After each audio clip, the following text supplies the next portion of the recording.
लक्ष्मी पूजनाला मी सांगते तो उपाय तुम्ही नक्की करा. लक्ष्मीचा वर्षाव झाल्याशिवाय राहणार नाही. लक्ष्मी पूजनाच्या दिवशी लक्ष्मीची पूजा करायचीच आहे, पण त्यासोबत गणेशाची आणि कुबेराची ही पूजा करायची आहे. स्थिर लग्नावर ही पूजा तुम्हाला करायची आहे. 7:38 ते 9:38 हा स्थिर लग्नाचा कालावधी आहे. या कालावधीमध्ये तुम्ही घरातल्या लक्ष्मीची पूजा करायची.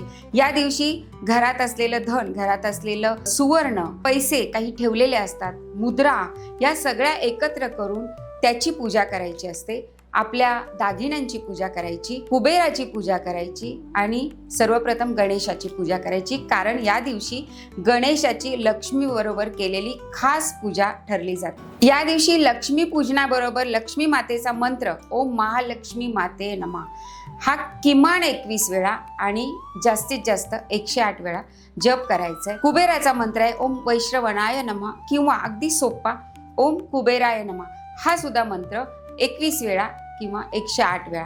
जशी तुम्हाला लक्ष्मी हवी तशा प्रकारे जास्तीत जास्त वेळ करा. तुम्हाला लक्ष्मीची प्राप्ती होईल, तुमची लक्ष्मी स्थिर राहण्यास मदत होईल. कारण ही पूजा तुम्ही स्थिर लग्नावर करायची आहे.